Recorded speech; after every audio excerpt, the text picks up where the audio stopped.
Talk to I me, was Cleveland. Welcome to Chill Talk. The people already watching already know this, but I'm your host, Kevin Chill Hurd. And we have the super producer, Felicia Haney, in the building. What's going on, B? hey, how's everybody? Okay, so we had a couple of technical difficulties, but the people watching this on YouTube, they will never notice. They just know we're starting right now.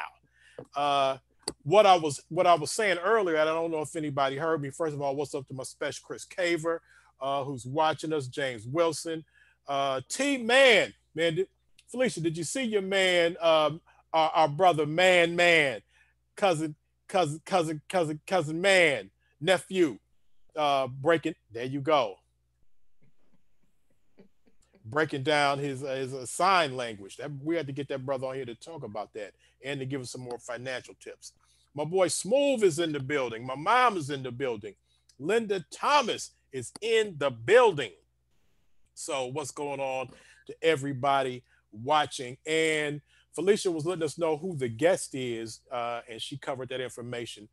But real quick, Felicia, you guys, we missed you last week because you were watching One Night in Miami, and so some of the Chill Talk audience got a chance to see it with you as well.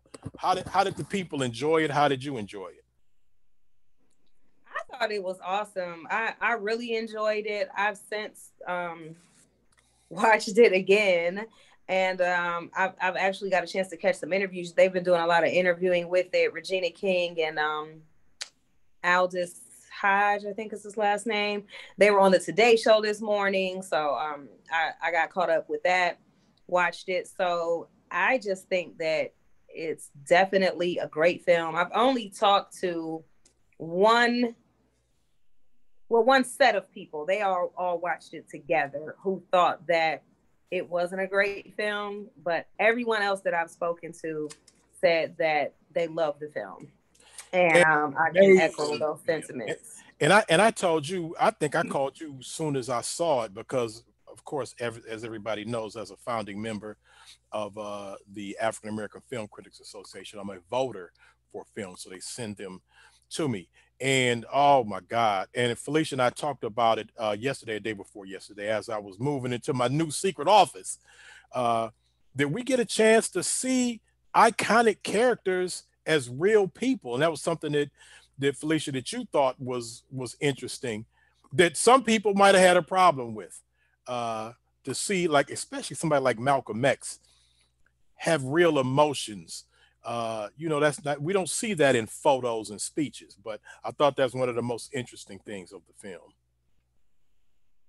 Yes, yeah. So I I thoroughly enjoyed it. I recommend for everyone to check it out. Again, that's One Night in Miami. It streams. It's actually at the movie theater. So Hmm. if you are brave or bold enough to venture out to your local theater, um, check it out. You can, put it in Google, see who's playing it, and go check it out there. But if you, just want to be super duper safe and watch it at home, it will be streaming starting Friday on Amazon Prime Video. So yeah, let's support this film. I mean, Yes, it's a great film done by Black director Regina Regina King King, directed sure. this. This is her feature film directorial debut. So I just say let's put a lot of support behind this, and keep the discussions going. Really, more so than anything. You figure this happened like 50 some years ago. The night that this happened. So if anyone is watching who you just don't know, have any idea about this film, you haven't heard about it, haven't seen a trailer, any of that, it is a fictional account of what happened one night in Miami. This was in February 1964 when Muhammad Ali, who was then at the time Cassius Clay, beat Sonny Liston to become the heavyweight champion of the world. He's only 22 years old. So that is actually, a real event that really happened. These four men were actually really together in Miami, but we don't know exactly what their conversations were or anything like that. This is just the writer Kemp Powers, who he did actually a play on this back a few years ago, and it's now been developed into a film. And this is just his account of what could have happened that night. So, Yeah, and I'm telling everybody for my votes, for sure, um, that brother Leslie Odom Jr. is definitely getting my vote for best in a best supporting role. So that's, I normally don't tell people who I'm voting for when we're this far away from from uh from me getting ballots, but certainly he's undeniably getting my vote. And really quick also, uh as I'm getting my things, just let you know these films are still time. I don't know if you can see that. We gave away, we had a special screening, chill talk screening for that. Ma Rainey's Black Bottom, Trial of the Chicago Seven, 40-year-old version. I thought this was real dope. And The Five Bloods, which came out earlier last year, but still in time for awards. So lot of good black films starring black people, made by black people, were out in this COVID time.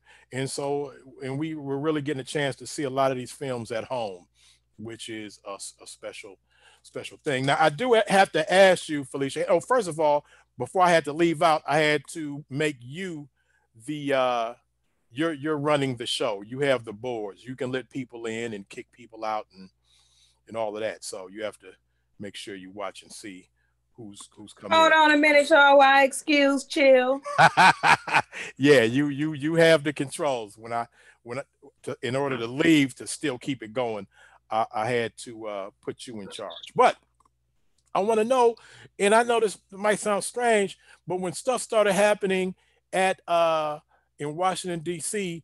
at Capitol Hill, at Congress, the House, the Senate, were you there, Felicia? Because you when stuff jumps off, you have the canny ability to be at these situations. So where were you at? Were you there in Washington?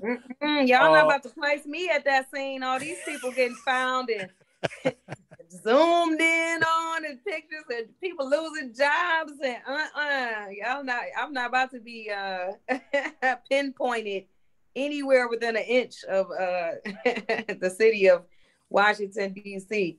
But no, I was not there. I was watching on TV and also prepping for the One Night in Miami screening that we did last week on Wednesday that we were just talking about. So nope, wasn't a part of that when I was watching from afar. okay, because I hate for them to see you and the shaman with the horns on his head.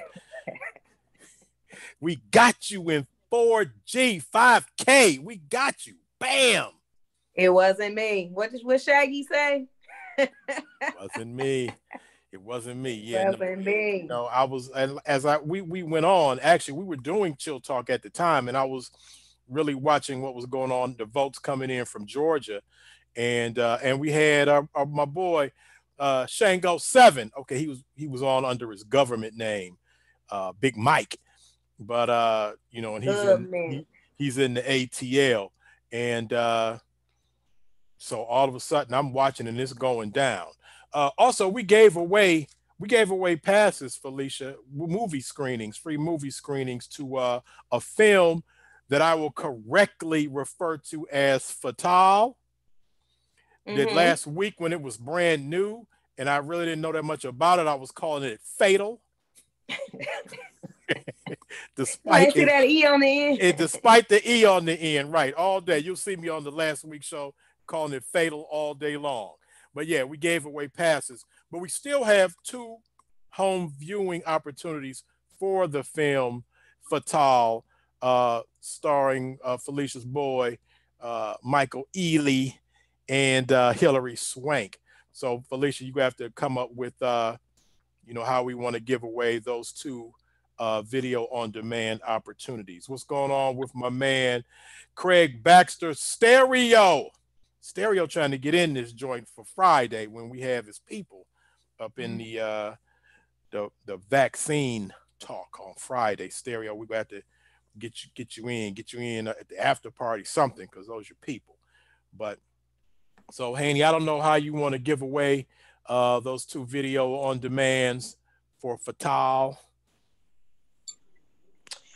I don't know. I'll have to. I'll think of something.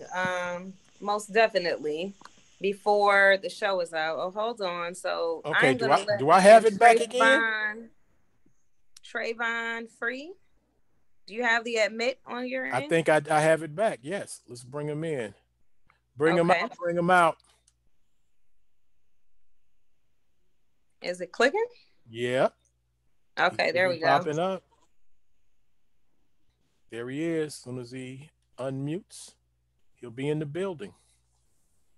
Perfect. What's going on, bro? How's it going? All right, all right. Welcome to Chill Talk. Oh, And I can't see him. you, I okay. I see him. Um, I don't know what I see him, I only see you. and we may be having some of that same difficulty from I wonder earlier. if it had anything to do with you switching the settings, if for whatever Yeah, but reason. he can see. Can you see the other two people? You see myself and Yeah, I can see Felicia. everybody. Okay, he can see everybody. Okay, now I see him. Okay, all right. Well, we good. Hey, Trayvon. How you doing? Is that the I am correct well. How are you? pronunciation of your first name? It is. Okay, all right. Good, good. Go ahead, Felicia. Handle it. So, welcome first and foremost. This is just to share some little behind the scenes chill talk secrets.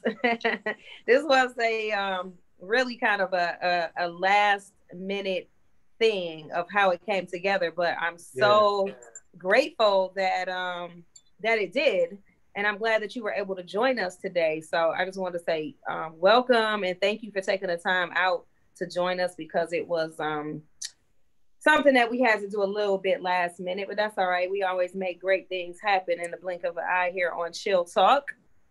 Yeah. Thank you guys so much for having me. Okay. I see you Yeah. rock. I see you rocking his is that the cash rules everything around me shirt? It's a little different. Okay, cops. Okay, what does that say? Cops ruin every. Is that ruin? Yeah. Cops ruin everything around me. Nice. I love it. Hey, he might win the dope shirt of the month I, of the show award. how can we get one of these T-shirts, please? Tell us that it's not a one of one. No, it's funny. Me and one of my friends designed it and put it up online, and the outlet we were using to sell them got a like cease and desist order from Dare. Wow. And even though What? technically we're covered under parody law, this particular site just chose not to fight it, not to push back, because that's just how they do business. But technically, we're allowed to sell this shirt, so we're going to remake them and resell them somewhere else. Okay. We I sold thought you out. was We go- sold a bunch of them Oh when we wow. made them. I thought you was gonna say meth and RZA told you couldn't sell them. No, man, no one had. Everyone was loving it. Like we sold a bunch of them, and then we got a letter from them saying that Dare wanted to shut us down. I'm like, they can't do that. I have a criminal justice degree, and Was it I a letter from study the a lot about government? law. The other day. And I know, right? They temporarily shut us down, so we'll be back because people definitely were buying them, Yeah. Oh, and I'm all I'm the definitely money in for one. So let us know. Let us get some word out back to Felicia, and let us know when and that when that's back up and running. all the money from the sales went to charities. They were split between BLM charities, trans rights charities. Like all the money was charity. Like we weren't keeping any of it. And so at the time, we raised a couple $1,000s, and then we got shut down. Nice. They shut That's them down dope. like they had those Witty Hutton shirts on Martin, Felicia. Shut them down. Shut them down. So get the Witty Huttons out of here. So that's cool. Yes, we will be definitely stay in touch with us on that one, because Yeah, for sure. I would for sure like to place my order, but I'm sure there's a few other people on here who'd like to do so as well. So keep us posted. Yeah. As Chill was just mentioning, we're giving away 2 screening passes for Fatal, but we are also going to give away some screening passes for this upcoming Monday for Travon's film. So I am going to type that in the chat. So Yeah, everyone yeah. will be able to have access to it. Like I was saying earlier before you came on, Trayvon, I was saying that, you know, we had opened this up at just some like limited amount of tickets, and they just went. Yeah, And so we people. had to like up it. And so now it got capped, but we are letting our Chill Talk viewers definitely check it out. So I am going to put that link in the chat, and you guys make sure you take advantage of it because this is a really good film. But I Thank want you. to let you do the kind of talking and explaining about it. So before that, though, tell us a little bit about you, and then we'll get into, you know, how you came to make this film.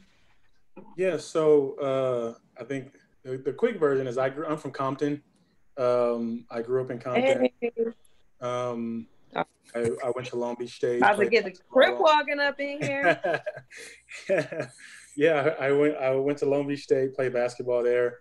After I graduated, I got into stand up and comedy writing and TV writing, and I got my first job writing for The Daily Show with Jon Stewart. Nice. Um, and that was like a life changing experience. It's half of those Emmys behind me belong to that experience. And Nice. from there, I just started working on more scripted television shows, and I worked on Full Frontal with Samantha Bee and Black Monday with Don Cheadle, and just a bunch of different scripted TV shows in LA. And my career just kind of really just took off from that point. I got hired at Daily Show in 2012, and so I stayed through almost Trevor's first year before I left. And I mean, fast forward to last summer when George Floyd happened, I had this moment where I felt like, every time I see a story about one of us being shot or killed, you go through the same pattern of emotions over and over again. And to me, it felt like Groundhog's Day. And so it kind of, the idea came to me, for this movie, which was, a character who is experiencing this same trauma over and over again and trying different ways to get out of it, because we often find ourselves, trying to do regular everyday things and being impeded by the police. We can't go to the store, we can't sleep in our own beds, we can't do anything without encountering police violence. And so I kind of wanted to take that feeling and put it into a film and allow people, especially people who aren't us, to feel that on some level and to get a sense of what it's like when someone like Joey Badass's character in the movie is just trying to go home to his dog. And um, that's all he wants. He had a great night with this girl he met, and now he wants to go home to his dog, and he can't do it. And I mean, how many of us have just wanted to go home to something, our dog, our partner, our kids, whatever the case may be, or just go home to our beds? And you should be able to just do that without, if you're not out there committing crimes or doing anything to, be a detriment to society, you should be able to just freely go home. And we often find ourselves just not being able to do that. And so that kind of sparked the idea. And I was working on a movie with a really good friend of mine, Martin Desmond Rowe, who's my co-director. And I told him this idea. And so we immediately, he was like, we have to do this. And we stopped working on the other movie. I wrote this script in 5 days, and we raised the money for it in August. And we didn't even raise all the money. We were working on the movie, producing the movie while we were still raising the money. So we were like building the house Wow. while the parts were still being found, Right. while the money was still being raised to buy Building the bridge while you crossing it. Exactly, exactly. And so, like, at every moment, there were so many moments where it just felt like we were having a divine experience of just dodging every bullet and being met with every miracle necessary to make it happen during a pandemic last summer. and all the things that we needed to have happen for us to make the film and complete the film, and then to finally get it to a place where we could, submit it to the Academy for Oscar consideration, and then show it to people and get it seen and get it used in ways like this, like with the NAACP in Cleveland, and have it become something more than just, entertainment. Now we do, since we have a lot of filmmakers that watch the show, and I just wanted to ask you something. When you talked about you got the film made, you wrote it. Well, you wrote it, you said, in 5 days. You finished the script in 5 days, Yeah. and then you raised the money. What methods did you use to go about raising the money? So after I wrote it, we immediately just started sending it out to everyone we knew who was wealthy enough to, give us anything to make it. And so our group of producers that we assemble or are comprised of either people who put in money at a certain amount or people who are just a part of the project from a creation standpoint. And like we went to Kevin Durant, we went to Mike Conley Jr. They both gave us money. Adam McKay gave us money. Damon Lindelof gave us money. Um, I mean, the list goes on. Jesse Williams, who's one of our producers from Grey's Anatomy, put in a bunch of money. I put in my own money. It was one of my other producers, Van Lathan. He put in money, and it was just all of us, like, believing in the project. And then we had a bunch of people who necessarily aren't necessarily like famous people or names, but people who are wealthy and care about the issues, and were like, wrote us some big checks to make this happen. And it was just asking people, to read the script, and if you connect with it in any way, like, and you want to help us, make this vision come to life, like, we need help, we need your money for us to go do this. And we were met with a lot of yeses, like a lot of yeses, and either from as little as $1,000 to as much as $80,000 from one individual. Like, we made our way to finally, like, having the money to finish the project. So people. So basically, people believed in the project, believed in the film, believed in you guys as filmmakers. So Yes. that's a testament to what you guys did, and what you brought to this project, and the outcome of the Right. project. He That's, said Kevin Durant kicked in some loot. That's nice yeah. right there.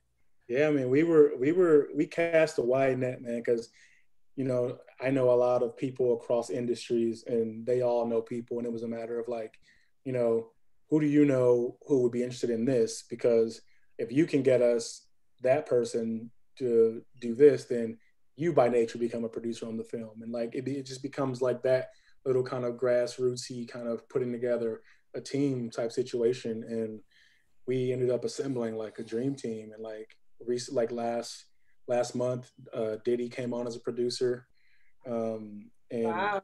that was like that was big for us. And he saw the movie and really really took to it. And now he's a part of our team. And that's just how it's been the whole process. Is people either see the film or read the script and wanted to know what they could do to help or be a part of it. Now, Felicia got a chance to see the film. I haven't had a chance to see it yet, but I will probably watch it right after we finish this. Could you tell the audience briefly what is the film about?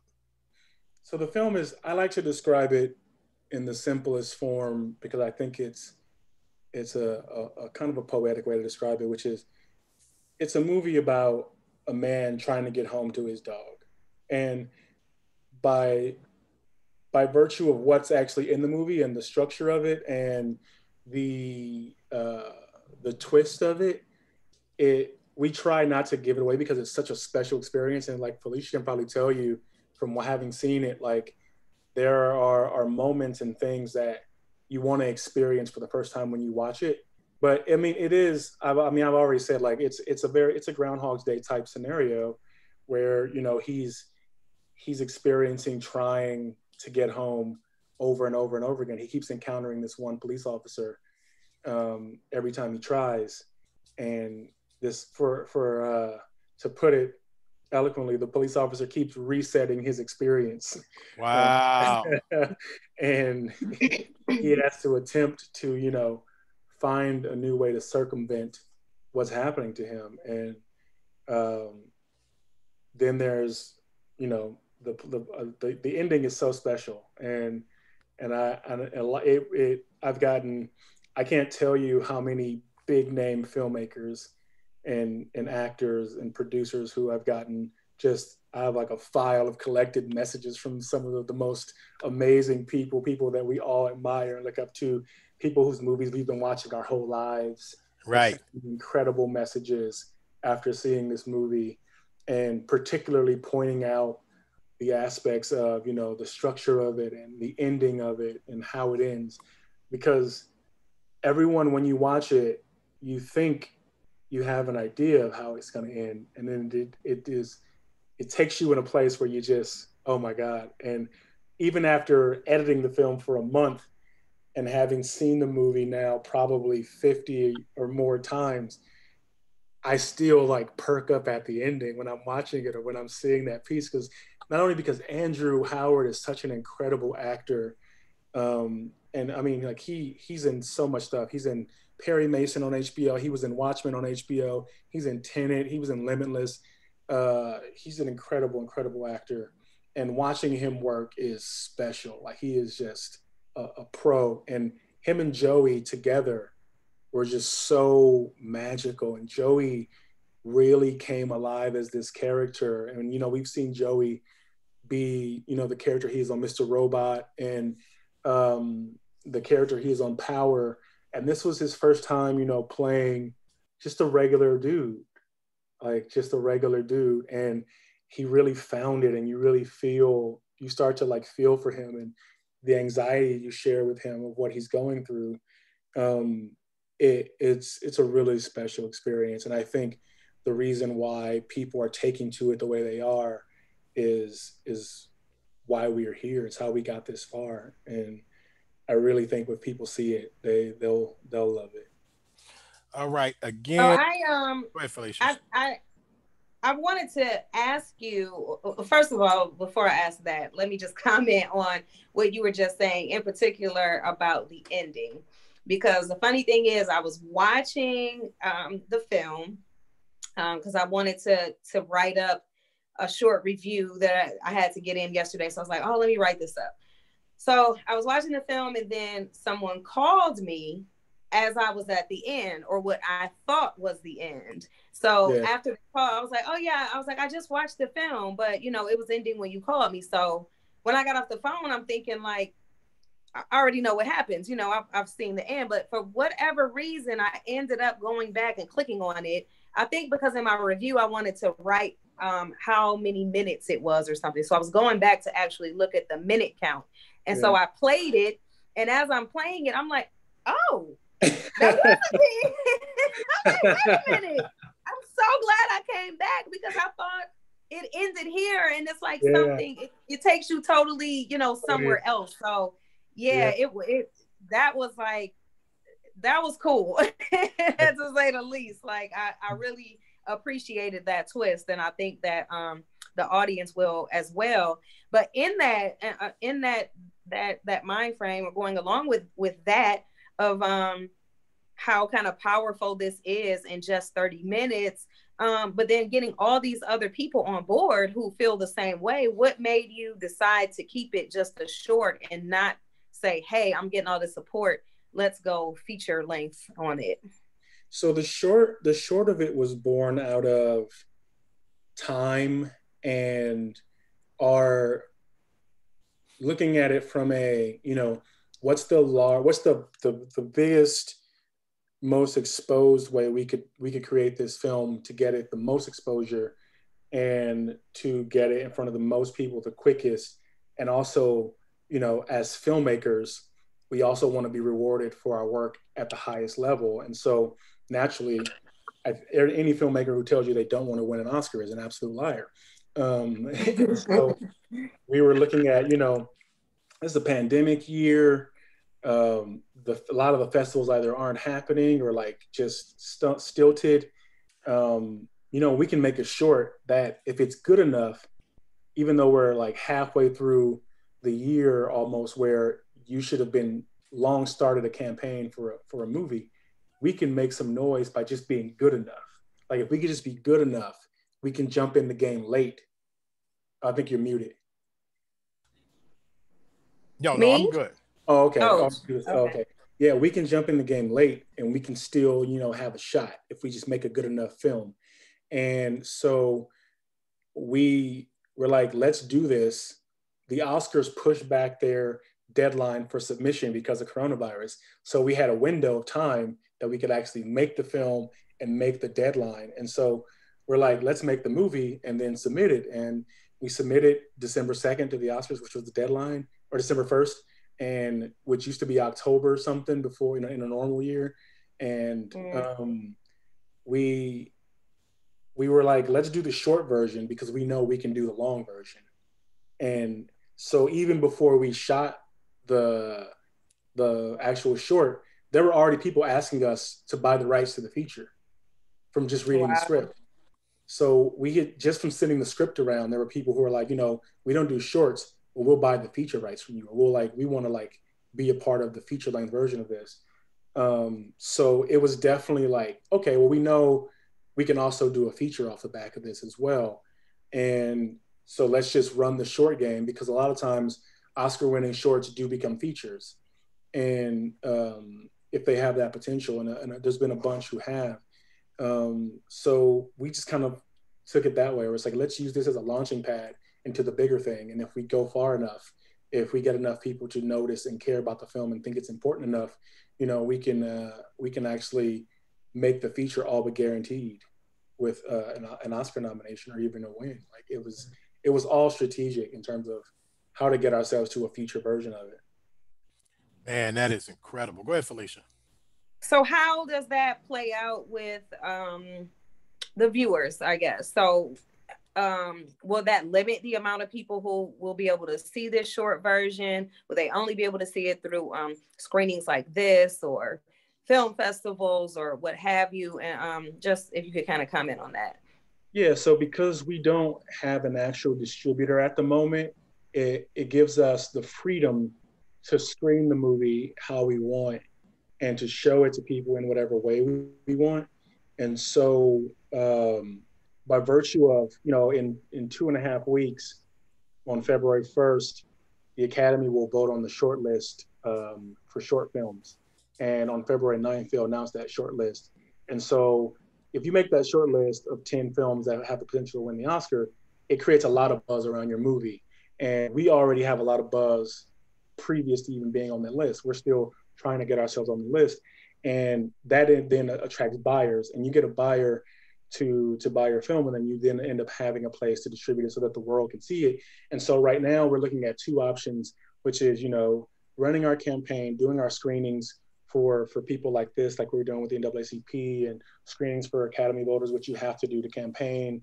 And then also doing screenings where we have limited access to the public so they can see it in groups, because it then allows you to preserve some of your value to a distributor like Netflix or Hulu or somebody, if they don't feel like a million people's already seen the movie, like what value to us. But if like 100 people see it here and 100 people see it there, and they're all talking about how great this movie is, then the distributor's like, okay, like they've already demonstrated there's a value and a market for this film. Not to mention they might have gotten shortlisted or nominated or won an Oscar, that like, which if you get nominated, you're all but pretty much guaranteed to be sold to somebody.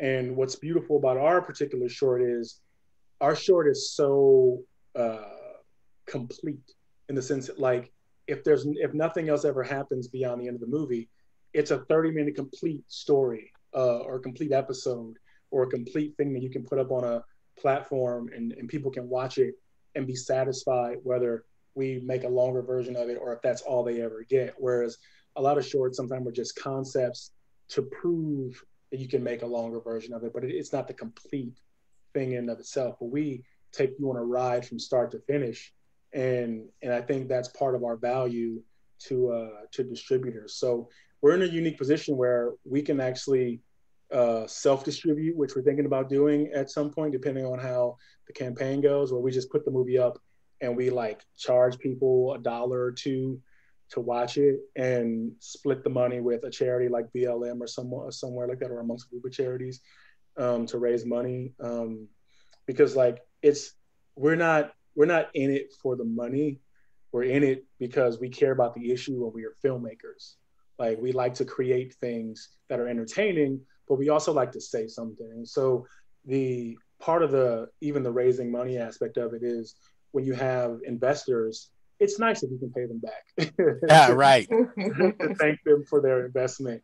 And but most people go into short films not expecting that return because short films aren't necessarily a thing you make for profit. And so if we have the unique opportunity to have made a film good enough that we can make the money back and give it back to the investors and also give money to charity, then we feel like it's a win-win.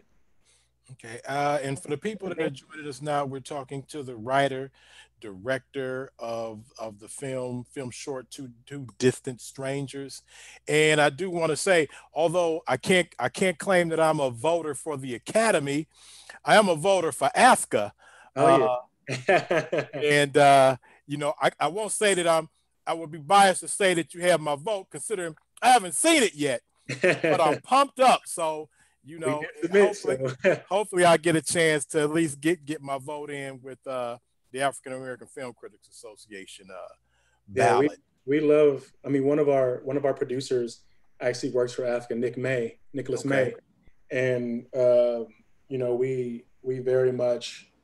I'm a big fan of Africa, um, and Gil Robertson and the whole crew, and so we were happy we got our film in time To to get it on the ballot for Africa. yeah So, just and I have to, of course, say to give big ups to myself. I'm one of the founders of Africa, oh uh, that's awesome. with myself and Gil. So yeah, so we OG around there. Thank you But and guys also for doing that, man. and I also want to let you know for the next time that Felicia and I made our film debut last month. We made our film debut last month. So keep us in mind. But yeah, no, excellent. Felicia, and great job in getting this brother here, and so we can get the news out about this film. Like I said, I can't wait.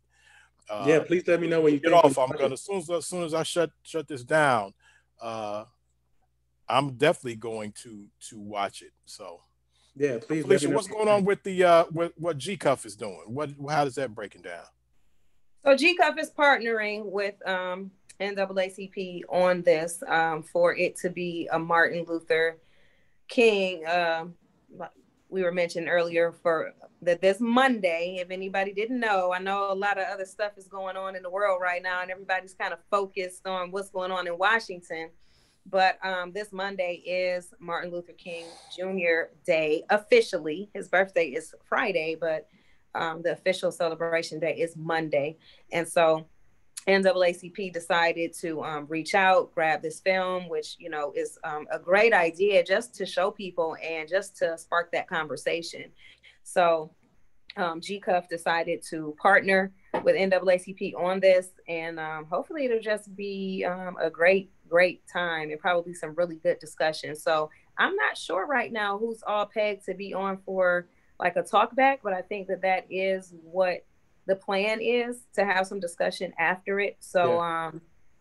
do you know I don't know if you know any details about it, I Trayvon. just know there's a Q&A after the film, but I don't know who's moderating it or what the case may be. But I know we're going to talk. Yeah, I know they were working on that, but I hadn't heard of any new developments in terms of who was officially going to be there for the Q&A. So not Yeah. sure, but I'm sure that it will be a great discussion. So you Yeah. guys make sure you Really do good. that.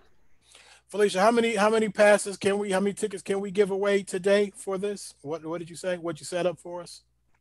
Well, it wasn't a specific number, just keeping it open while Chill Talk is on to get people to access the link, go on, get an opportunity to grab tickets. So yeah, it's just it's opened up for Oh, our so the viewers. information So you putting information into the chat? I did. I dropped Okay. the link where you guys can click on there. It's a link tree link, and it'll have the NAACP logo on there. So click on that.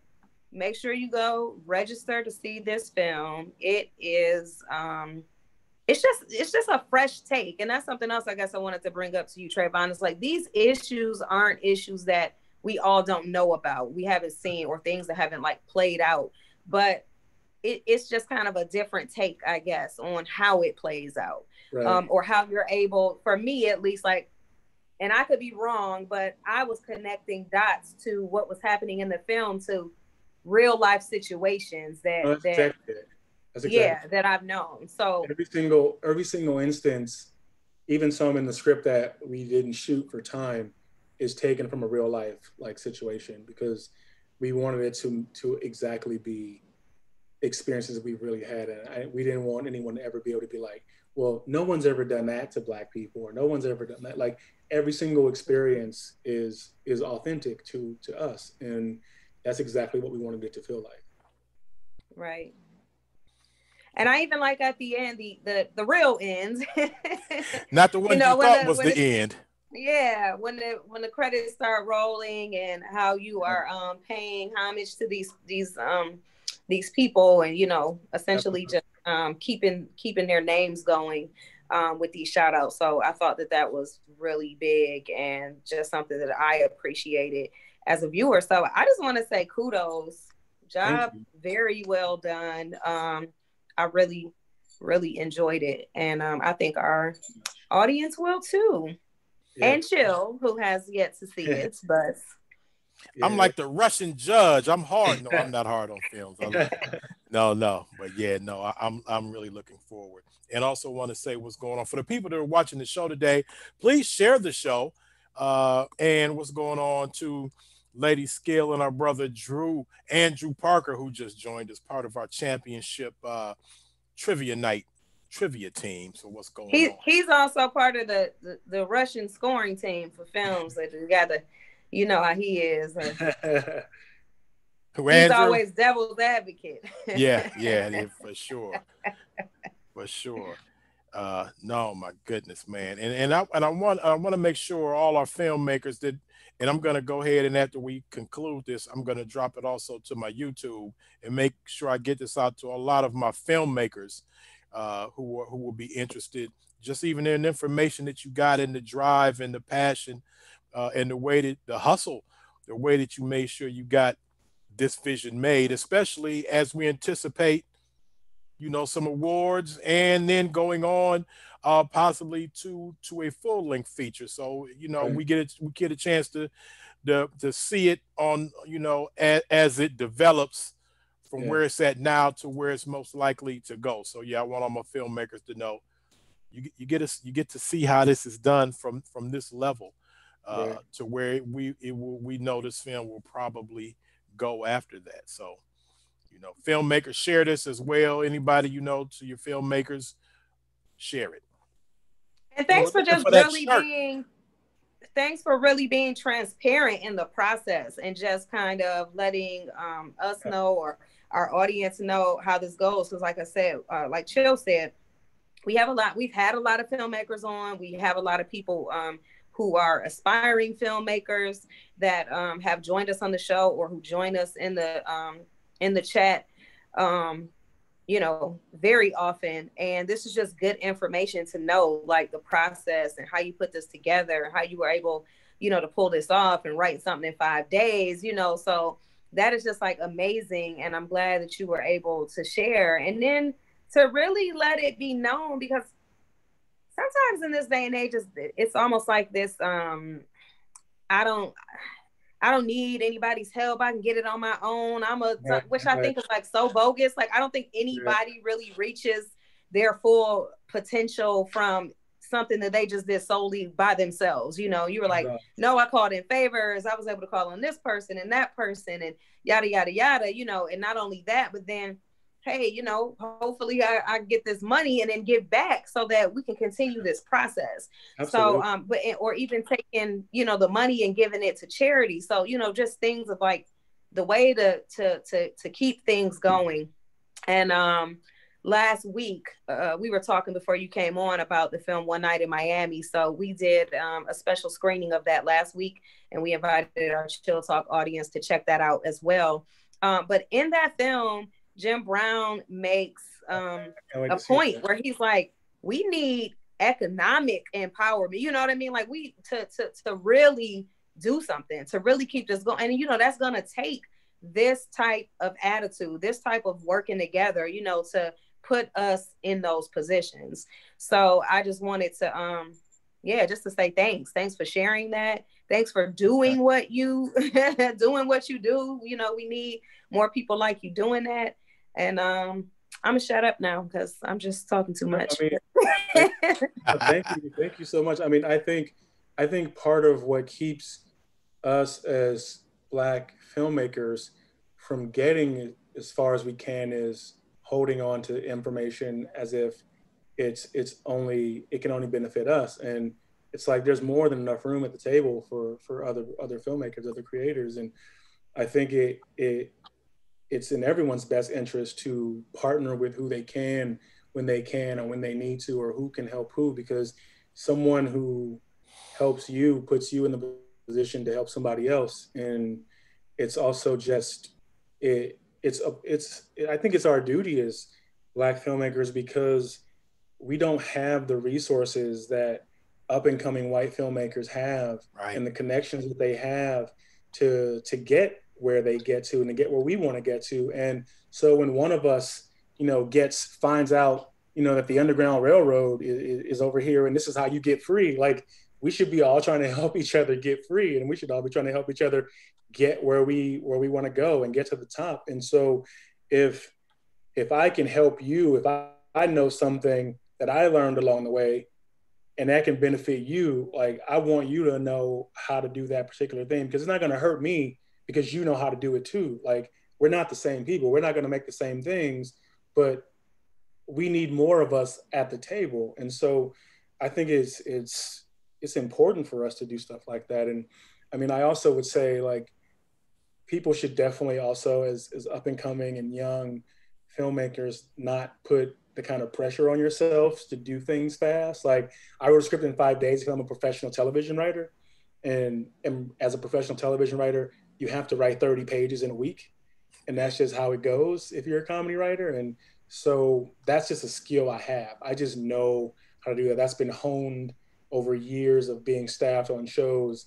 And like, you shouldn't feel like I have to go out and write a movie or write a TV show or a half-hour episode in 5 days, because that's like, that's just not a standard you should put your held. If you can do it, great. Like by all means, um, you know, write how you write, but don't feel like that's uh, a standard you have to hold yourself to. Because I know sometimes people hear things like that at panels that we do and things like that, and they think they have to, in order to get where we are, they have to do the thing we know how to do after having been there for 10 years. You know what I mean? Like don't hold yourself to impossible standards.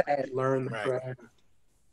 Yeah, but yeah, as Felicia said, man, thank you for sharing that. And some of the same reasons that you talked about as a Black filmmaker and us having to help each other and share information, each other know how we get it done. That's one of the reasons that we even created AFCA, uh, to be able to get that information out to the public about Black filmmakers, as well as getting other Black film critics involved in the process as well. Right. So that was one of the reasons that we even came up with it in the first place. And big ups to Gil again, who continues to be our leader. I call him the Nat Turner of AFCA. But yeah, no doubt, we appreciate you, bro, and thanks for coming on our show. And we're looking for that shirt.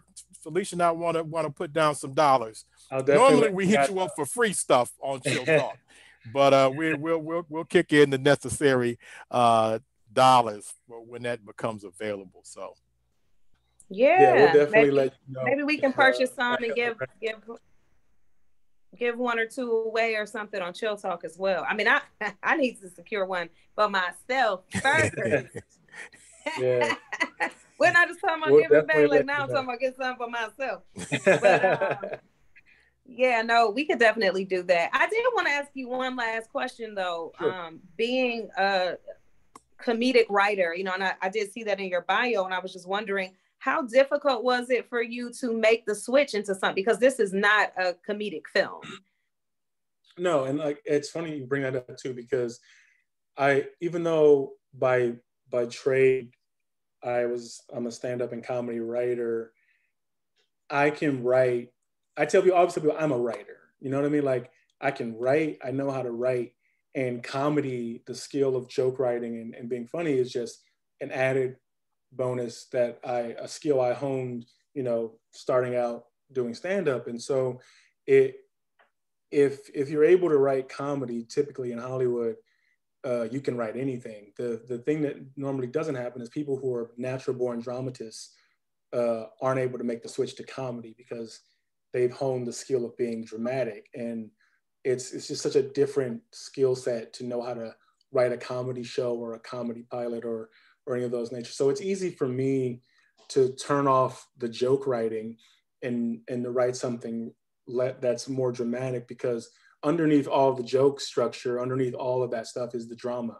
Like you have to understand the nature of how to do that in order to understand why a line of dialogue is funny or will be funny and where that actually comes from through the character to actually be a funny thing to say. And so all you're actually doing on some level is not taking that extra step of making the joke to relieve the tension and to relieve the situation of its weight.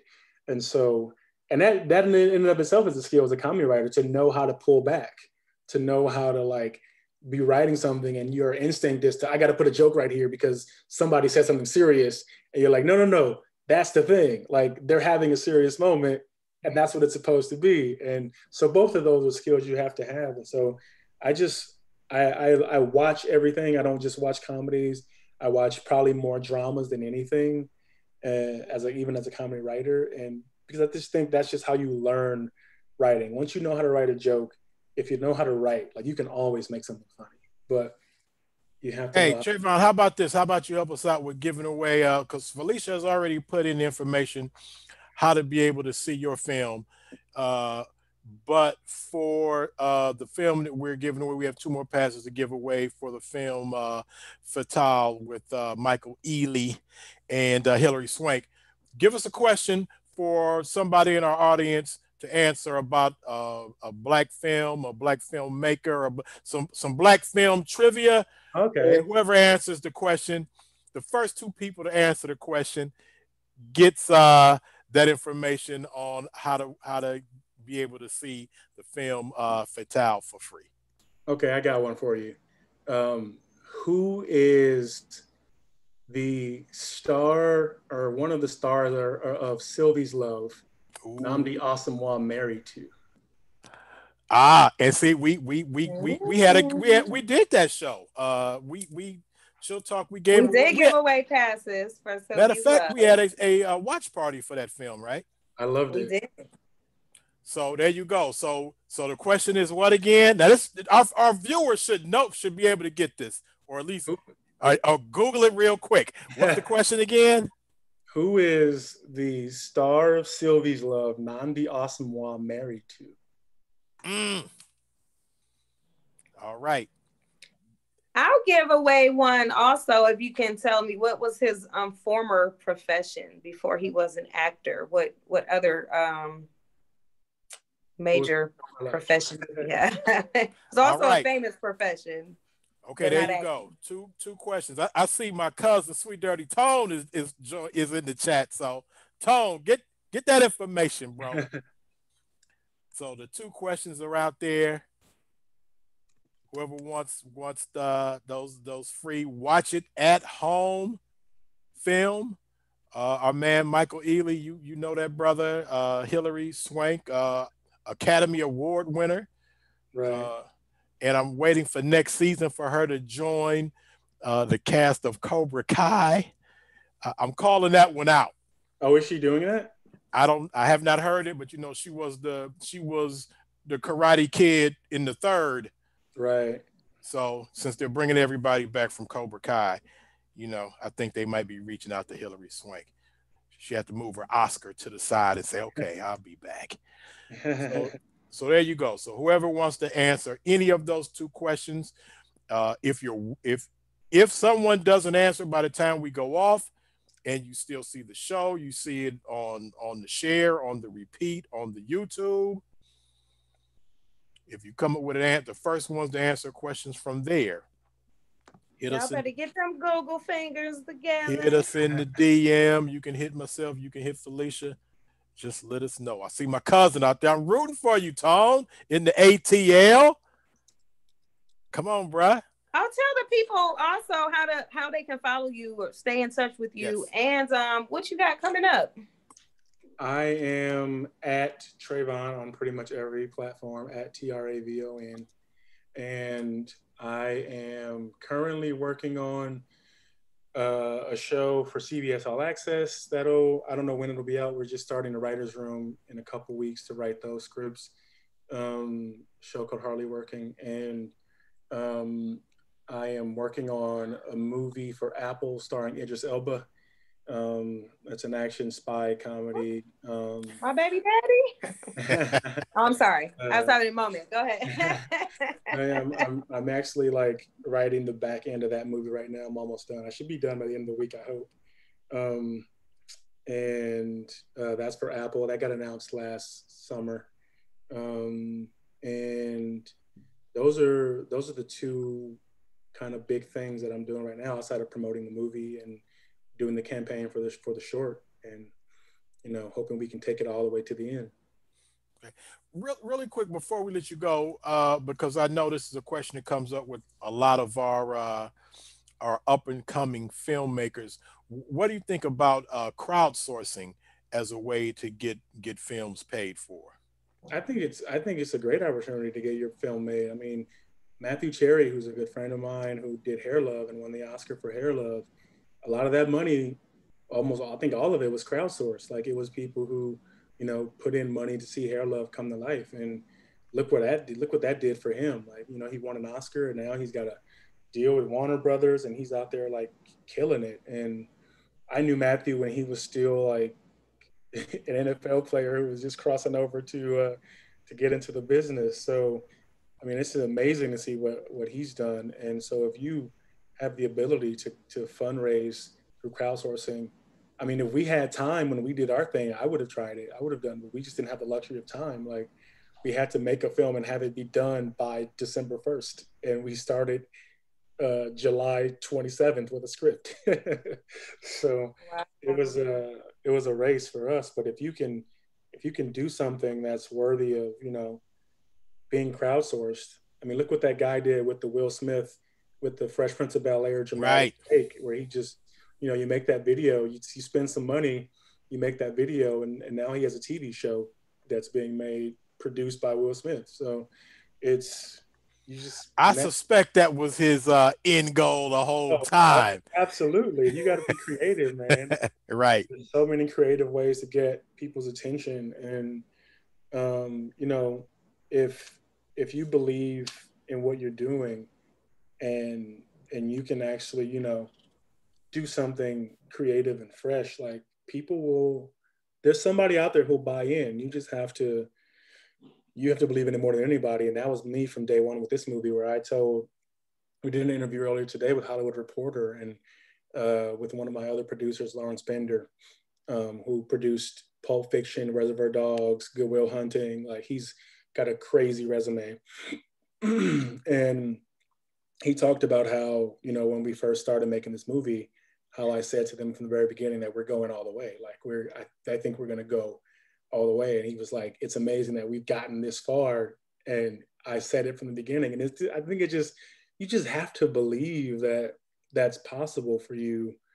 And before anybody else will, because if you don't believe in yourself, like nobody else is going to. And it's the same reason why I put my own money into the film, because like I have to invest and believe in myself first. And I put a lot of money on the line, to make this happen. Um, and it wasn't necessarily money that I didn't have, but it's like, if you don't have to put your own money into your movie, you don't want to. But it was one of those things where I wanted to make this. This was important to me. And I knew it would require me to put some of my own skin in the game. And I had no problem doing that. And so many other people were betting on me as well and putting their own money on me and Martin to make a great movie. And, it's funny, halfway through making the film, Martin's wife pointed out to us that our names are Trayvon Martin. And so we didn't even recognize that as we were making this movie.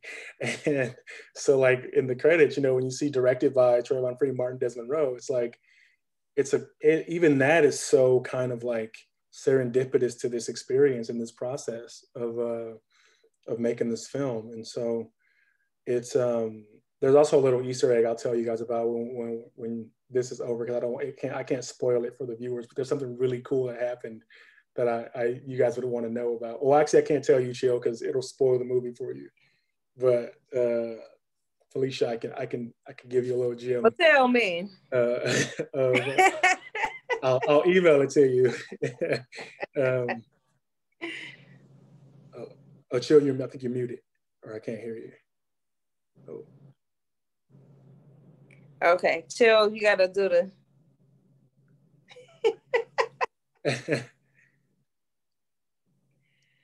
Okay. Chill's muted. I don't know what happened to his audio. Can you hear us? Oh, okay. He didn't like that secret room on the game show where your partner is guessing and you got to send them to the back.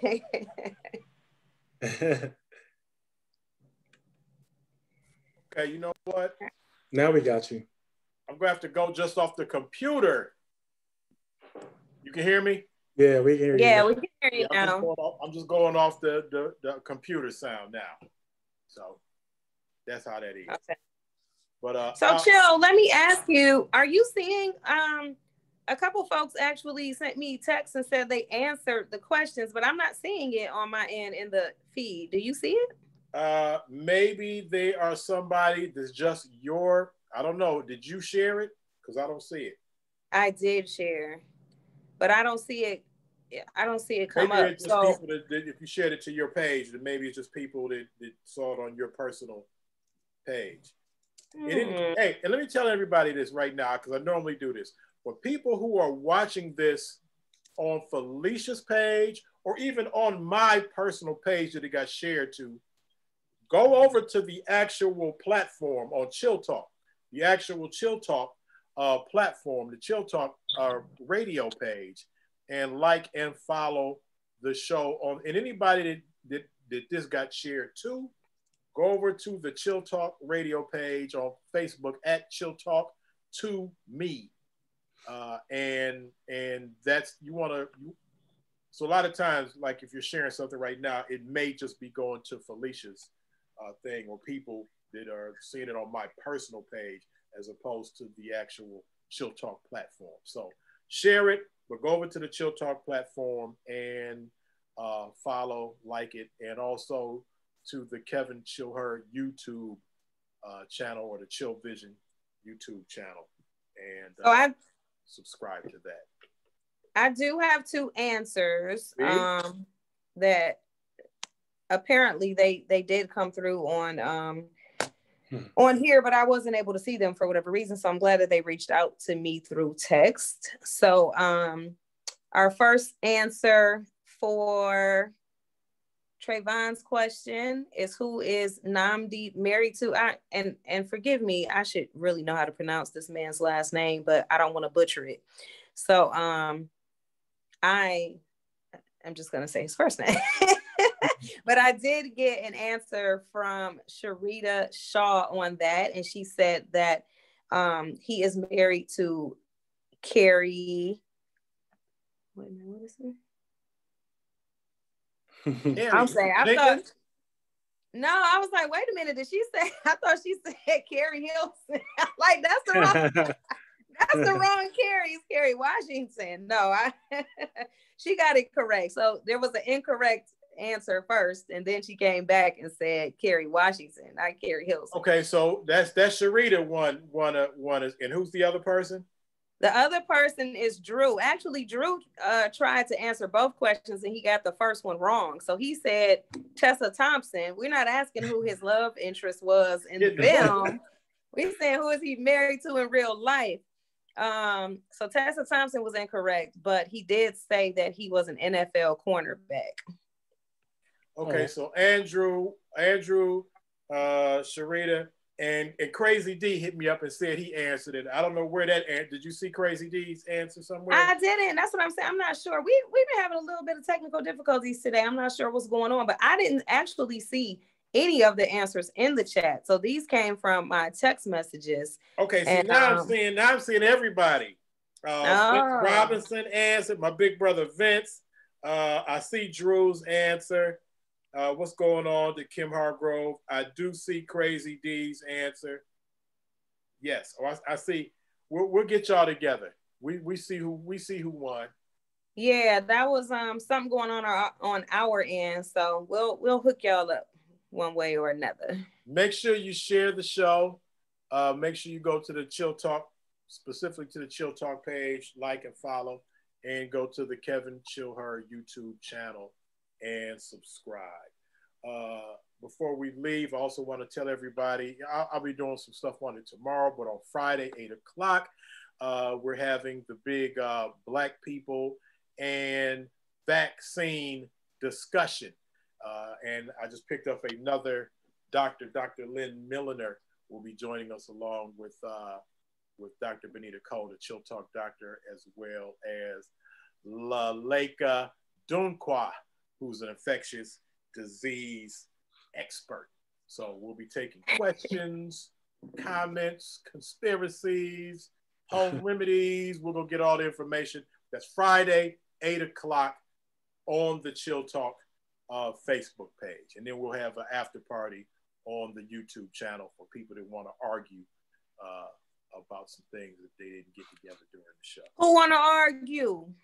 Oh, we had Butch Car came on the show last week kicking his Illuminati information. Craig Baxter, my brother Stereo, he wants to argue about he stay ready, okay? He don't ever have to get ready. He ready. Got all his Illuminati information. So, so I figured out what was wrong, guys, and it was totally my fault. So earlier in the chat, I replied to a comment that Crazy D made. When I replied to that comment, it actually kind of put me in another thread. So all the things that I had been typing up says that they're all in response to Crazy D. And that's why I was unable to see the new chat that was coming up because I was still in that replying to him. So I am so sorry I missed you guys' responses. That was totally I'm like, what's going on? I know my people know the answers to these questions. But I was the one with the faux pas. So okay. And I see Andrew Parker said that my headset was McDonald's headset. I want you to know, bro, this is Logitech, so don't play with me. But obviously it might have a short in it though while I'm playing. Sounding real McDowell's over there. All right, well, we can shut this down. We don't want to have, let me see. Yeah, we're at 9:28. So we appreciate this brother coming and keep an eye out on the film. Give us the name of the film again. Give us your name. Give us all the information. So the movie is Two Distant Strangers, starring Joey Badass, Andrew Howard, and Zaria. And I am Travon Freed, co-director and writer. And by all means, please go to tdsfilm.com and get all the information about the movie. If you go to twodisn'tstrangers.com, all you're going to see is a landing page for the Academy, which is, something we have to do to be compliant. But all the information about the movie is on tdsfilm.com. And, I'm at Travon on Twitter and Instagram. That's where all the updates and information comes. And, find me and find out how you can see the movie. All right, my brother, we appreciate you. And again, make sure you keep up with us about the shirts. Oh, I'll definitely let you guys know. I got support. And I can't wait to see. Like, again, I'm not saying you're getting my AFCA vote because I haven't seen it yet. Right. But I'm looking. I don't know if I have any other film short that I'm partial to as of yet. So you got a good chance. Yeah, I'm in there first. That's good. They give my vote. You got my vote. Thank you. Yeah, email me and let me know what you think. I can't wait to find out. All right, I will definitely do that. And so Felicia's gonna handle the prize for Sharita, and who else was it? Andrew It was Andrew. Okay, He was breaking down what team the man played for. He was a first round draft pick and everything. Right, and I do see that now. And he was gonna get and although I that said ticket. that we would just have two, you know, I had two in the cut. I cuffed two. So I'll take care of my big brother Vince. And who else did I say got in an answer? It was Vince and somebody else. Crazy D. And Crazy D, that's right. So I'll get Vince and Crazy D, and I'll make sure you get the code for Drew and Sharita. Sounds good. You watch She'll Talk, you get good information. You talk to the writer director of a phenomenal project, and you win movie win stuff. Turn into watch She'll Talk, win stuff. I don't know if you're ever gonna get that vibranium that we gave away, but you missed that one. All right, Haney, since I think you actually can have to close out the show since I had to reboot, but maybe not. But we up out of here. We appreciate Brother Travon Free for hanging out with us and giving us all that information. I can't wait. As soon as I get off, I'm gonna go ahead and watch the show. For all the people, just check for me. Make sure you sign up for Monday screening. Sign up for the screening so you can see it. Don't say you don't even have to ask any questions for that one. All you had to do was watch. We appreciate everybody. Love everybody. Everybody on this panel, get ready, throw up the deuces, because we are out of here. Peace.